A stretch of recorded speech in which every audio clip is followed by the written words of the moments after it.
Bonjour Jean-Jacques Lasserre. Bonjour. Vous venez d'ouvrir les travaux d'Eidos 64, plus de 500 personnes, essentiellement des enseignants. Voilà. Et ils viennent parler innovation, ils viennent parler éducation, ils viennent parler numérique.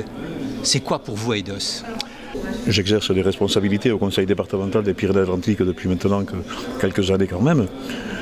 Pour moi, qu'est-ce que c'est? C'est d'abord une belle initiative que nous avions lancée il y a pratiquement une douzaine d'années.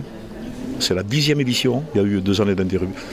Nous avions lancé ça il y a une douzaine d'années parce qu'à l'époque, je présidais le département, nous sentions, alors, presque intuitivement, mais c'était de l'intuition lancinante, confirmée, on sentait la nécessité d'équiper notre département en numérique, ce que nous avions fait à l'époque, mais c'était sur les aspirations, les besoins de l'époque. Nous l'avions fait et dans le même temps, on se disait, allez, de quelle façon peut-on donner un coup de pouce de la façon la plus intelligente qui soit aux usages et tout naturellement. On avait privilégié les usages dans les collèges puisque les collèges étaient et sont toujours de notre responsabilité. Nous avions fait ça. Alors bien entendu, les premières réponses, les plus simples à formuler, c'est que faut-il proposer en termes d'équipement, hein, et la question qui vient en suivant, au niveau des usages, la chance que nous avons eue, c'est pas complètement une chance, je pense que c'est culturel au niveau de l'Assemblée que je préside.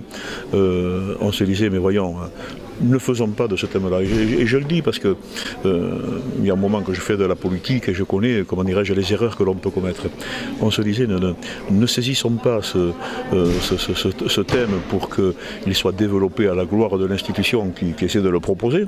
Essayons de mettre en place quelque chose de complètement partenarial.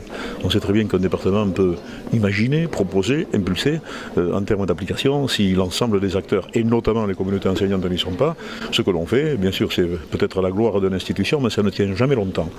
Et à notre bonne surprise, c'est pas complètement une surprise, mais tout de même, la relation que nous avons engagée avec l'éducation nationale s'est très bien passée. Elle s'est très bien passée, tout simplement parce que sur un même territoire, on a senti que les gens étaient animés du même souci. Ils avaient les mêmes interrogations d'ailleurs, il n'y avait pas que des certitudes, hein, à l'époque non plus.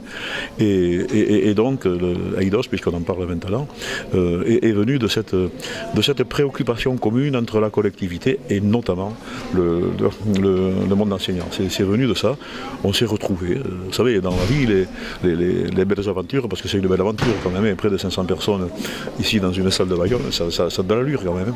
Les belles aventures naissent d'un désir commun bien entendu, mais voilà, il faut qu'elles tombent au bon moment, et ça tombait au bon moment.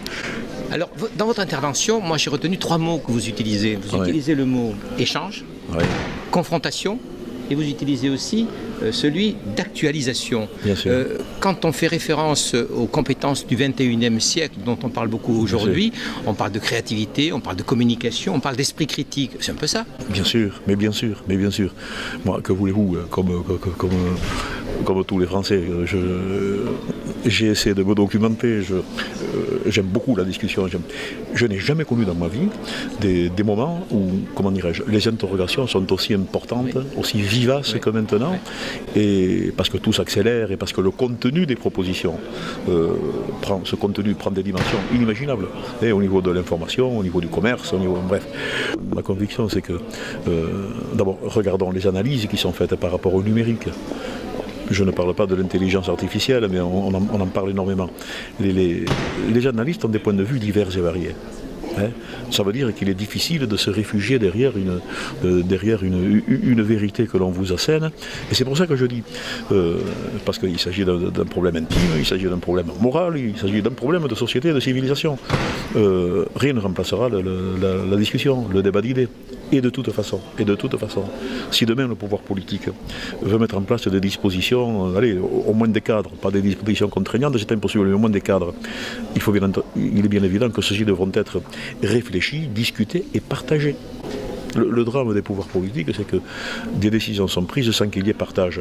Et puis en plus, les interrogations liées au numérique en général et à l'utilisation sont de grandes interrogations qui nécessitent dans la discussion. On voit le résultat de certains usages excessifs, on voit le résultat de certaines pratiques commerciales ou d'offres qui ne sont pas des pratiques complètement convenables, et on voit les dérapages qui peuvent comment dirais-je, nous être constitutifs de la société de demain, pour qu'il n'y ait pas ces échanges. Et quand on se trouve devant des enseignants, parce que qu'on ne veuille pas, les enseignants, ils ont un rôle fondamental à jouer, à côté des familles bien entendu.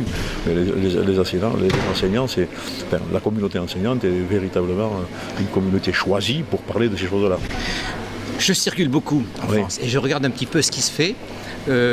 Pour Eidos, je vous proposerai, et j'aimerais avoir votre point de vue, la définition suivante. Les enseignants parlent aux enseignants grâce à un partenariat d'excellence entre l'État et une collectivité territoriale. Ça vous convient? Oui, ça me convient. Grâce ou avec. Ou avec. Voilà, vous savez, il ne faut jamais s'arroger les plus... Non, nous, en vérité, nous avons eu un rôle important. Parlons de partenariat, c'est toujours avec. Grâce, il n'y a pas de remerciement éternel à apporter aux interlocuteurs, mais avec. Voilà. Merci beaucoup, Président. Je vous en prie. C'est moi.